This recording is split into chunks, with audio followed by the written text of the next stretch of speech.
Et à cette occasion, nous avons par ailleurs rencontré Jean-Pierre Raffarin à la tête de la délégation des chefs d'entreprise de l'Hexagone. Il a tenu à clarifier la position officielle de la France, notamment sur la question tibétaine.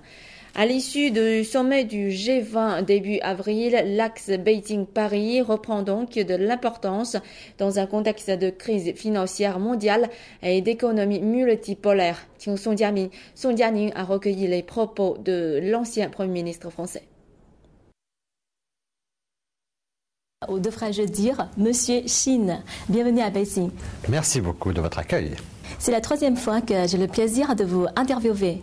Parlons, si vous le voulez bien, de ce qui vous amène cette fois-ci. S'agit-il d'une visite avec les objectifs commerciaux ou plutôt diplomatiques? Les deux.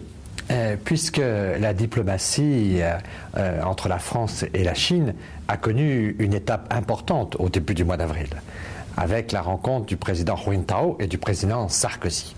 Nous avons clarifié nos relations et à la suite d'un communiqué commun, nous avons décidé, les deux pays ont décidé de lancer une nouvelle phase de notre coopération. Et donc aujourd'hui, je suis à Pékin avec une délégation nombreuse de chefs d'entreprise pour participer à cette nouvelle phase de notre coopération. Ici, de multiples entreprises françaises sont présentes, 1900 entreprises françaises sont présentes en Chine, elles emploient 250 000 personnes pour participer au développement de la Chine et au développement des échanges entre la Chine et la France. Tout à l'heure, vous avez dit une nouvelle phase. Qu'est-ce que ça veut dire? Pouvez-vous me décrire un peu? Je pense que l'année 2008 a été une année où il y a eu de multiples incompréhensions. Et donc il fallait clarifier les choses, et notamment sur la question tibétaine. Le président de la République française, le président de la République populaire de Chine se sont mis d'accord pour que cette clarification soit le nouveau point de départ. La France a dit clairement qu'elle récusait toute forme de soutien à l'indépendance du Tibet. C'est notre position officielle, c'est la position qui engage la France. C'est la position, je dirais, historique du général de Gaulle. Elle est plus précise et elle est encore plus engageante, plus claire. Donc, elle engage tous les Français. Et nous sommes là maintenant dans une circonstance qui nous permet de bâtir une nouvelle phase de notre coopération économique. Et je suis venu parler diplomatiquement, notamment avec M. Li Keqiang, avec le ministre du Commerce, avec des hauts responsables chinois, mais aussi rencontrer des chefs d'entreprise chinois et français pour que nous puissions travailler ensemble à notre lutte commune contre la crise. Mais cette année marque le 45e anniversaire de l'établissement des relations diplomatiques entre la Chine et la France. Et comment envisagez-vous les perspectives des relations entre la Chine et la France, et également comment évaluez-vous l'actuelle situation entre la Chine et la France? L'actuelle situation entre la Chine et la France est positive. Depuis le 2 avril, depuis le sommet de Londres, nous avons des positions qui sont renforcées. Je crois que le sommet de Londres a consacré la vision commune de la Chine et de la France sur le multilatéralisme. Le monde unipolaire à dominante américaine est un monde qui s'est sans doute achevé à Londres. C'est le monde multipolaire, avec le Brésil, avec l'Inde, avec la Chine, avec le Russe, et puis aussi, naturellement, tout ce monde francophone, cette Afrique, l'ensemble de ces grands peuples qui veulent participer à l'avenir du monde. Nous sommes dans un monde multipolaire. Dans ce monde multipolaire, l'axe entre la France et la Chine est très important. Nous avons des visions communes sur l'avenir du monde. Nous pensons aussi que face à la crise, nous avons une nouvelle économie à inventer. Comme on dit en chinois, la crise, c'est à la fois un danger, mais aussi une opportunité. L'opportunité d'inventer une nouvelle croissance. Une croissance forte, une croissance juste, une croissance environnementale. C'est ce dont nous avons parlé avec M. Li Keqiang.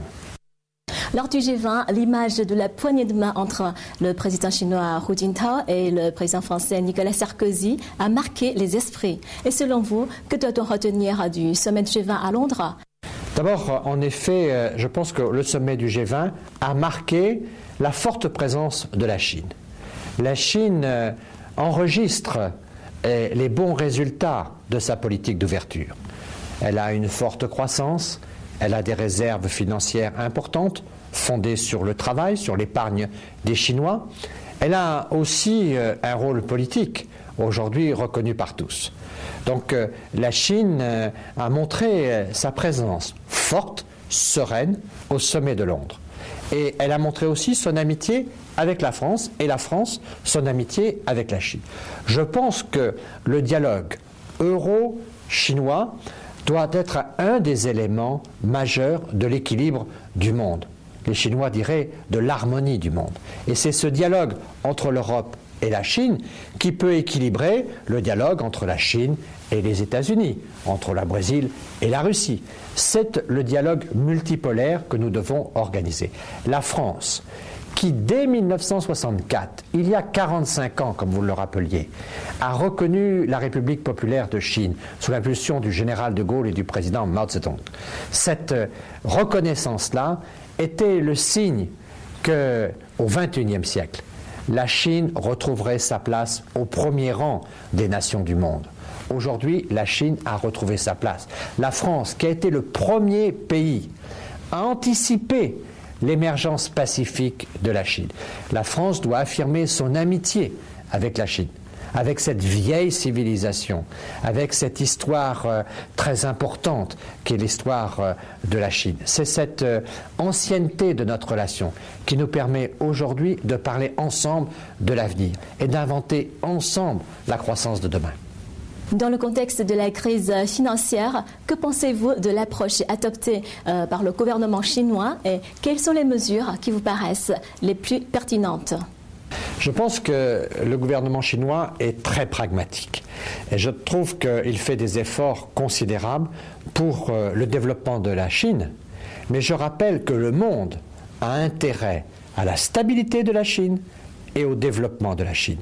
Ce qui est bon pour la Chine est bon pour le monde. Quand on représente 1,3 milliard d'habitants de la planète, ce qui est bon pour un grand pays comme la Chine est bon pour le monde. Le gouvernement chinois fait des investissements importants sur des grandes infrastructures, sur l'ensemble du pays, pour développer notamment l'ouest du pays, pour construire des routes, des ponts et beaucoup d'infrastructures de transport. C'est, je crois, très important pour l'équilibre du territoire chinois.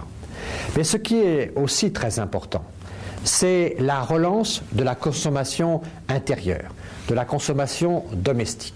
C'est le développement du pouvoir d'achat de la population chinoise. Et au fond, aujourd'hui, l'avenir de la croissance du monde dépend de la consommation du peuple chinois. C'est le peuple chinois, en élargissant son marché, en consommant davantage, en étant soutenu par ses pouvoirs publics, qui non seulement fait le développement de la Chine, mais aussi fait la croissance du monde. Nos intérêts sont liés aujourd'hui. Le monde global est un monde qui a besoin de la Chine, qui a besoin des autres nations, mais qui a besoin aujourd'hui du consommateur chinois. Encore une fois, merci Monsieur le Premier ministre de nous avoir accordé cette interview. Et j'espère que la Chine et la France renforceront leur coopération pour affronter la crise financière internationale. Et j'espère également que nous nous reverrons à Beijing où vous serez toujours le bienvenu. Merci beaucoup et merci à CCTV d'avoir une chaîne en français.